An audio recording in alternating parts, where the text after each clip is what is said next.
ប្រទេសអេរ៉ង់ប្រទេសមួយនេះមនុស្សភាគច្រើនប្រហែលជាស្គាល់ត្រឹមតែតាមរយៈព័ត៌មានពាក់ព័ន្ធនឹងវិបត្តិប្រេងឬរឿងរ៉ាវនយោបាយក្តៅគប់ប៉ុណ្ណោះប៉ុន្តែសូមកុំទាន់ឲ្យជឿព្រោះថាអ្វីដែលអ្នកបានឃើញតាមកញ្ចក់ទូរទស្សន៍នោះគ្រាន់តែជាផ្នែកតូចមួយនៃរឿងរ៉ាវទាំងស្រុងប៉ុណ្ណោះមកមើលទេសភាពដ៏អស្ចារ្យនិងជីវិតពិតរបស់ប្រជាជនក្នុងប្រទេសអេរ៉ង់ជាមួយខ្ញុំទាំងអស់គ្នាចាប់ផ្ដើមពីផ្ទៃសមុទ្រខៀវស្រងាត់ជាមួយកប៉ាល់ដ៏ធំសម្បើមកំពុងបើកបរបន្សល់ទុកផ្លូវទឹកពណ៌នៅខាងក្រោយបន្ទាប់មកទេសភាពឆ្នេរសមុទ្រដ៏ស្រស់បំព្រងដែលមានភ្នំថ្មដុះជ្រោងច្រាំងលាតសន្ធឹងវែងអន្លាយបង្ហាញពីសម្រស់ធម្មជាតិដ៏អស្ចារ្យ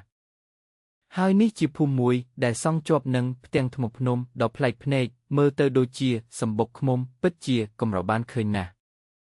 ពិតហើយប្រទេសអេរ៉ង់មានទីតាំងភូមិសាស្ត្រដ៏សំខាន់សម្រាប់ពិភពលោកជាពិសេសច្រកសមុទ្រ Hormuz ដែលជាផ្លូវទឹកដឹកជញ្ជូនប្រេងដ៏មានញឹកបំផុត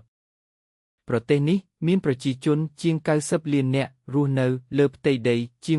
1.51 លានគីឡូម៉ែត្រក្រឡាធំទូលាយមែនទែនពីតំបន់ភ្នំ Zagros ដ៏ខ្ពស់ត្រដែតលាតសន្ធឹងរហូតដល់ឆ្នេរសមុទ្រ Caspian ដ៏ស្រស់បំព្រងទេសភាពនីមួយគឺសុទ្ធតែកំណត់របៀបរស់នៅរបស់មនុស្សតាមបែបផ្សេងគ្នាក្រឡេកមើលទៅសមុទ្រវិញគឺពោរពេញទៅដោយកប៉ាល់ជាច្រើនគ្រឿងកំពុងចតនិងបើកបរដែលបង្ហាញពីសកម្មភាពពាណិជ្ជកម្មដ៏ផុសផុសរបស់ប្រទេសនេះនៅតាមភូមិថ្មភ្នំដ៏ចោទទាំងនេះជណ្ដើរថ្មបានជំនួសផ្លូវហើយជីវិតប្រចាំថ្ងៃគឺប្រព្រឹត្តទៅយ៉ាងយឺតស្របតាមលក្ខណៈភូមិសាស្ត្ររីឯនៅវាលខ្សាច់ដ៏ស្ងួតហួតហែងរាល់ដំណក់ទឹកគឺពិតជាមានតម្លៃណាស់ដែលបានកំណត់ទម្លាប់រស់នៅរបស់ប្រជាជនអស់ជាច្រើនសតវត្សជី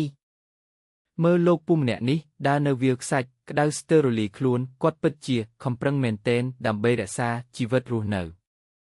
ឆ្លងកាត់ប្រទេសទាំងមូលជីវិតត្រូវបានកសាងឡើងតាមរយៈទម្លាប់ប្រចាំថ្ងៃតូចដូចជាការចម្អិនអាហារការធ្វើការងារនិងការរស់នៅយ៉ាងជិតស្និទ្ធជាមួយធម្មជាតិ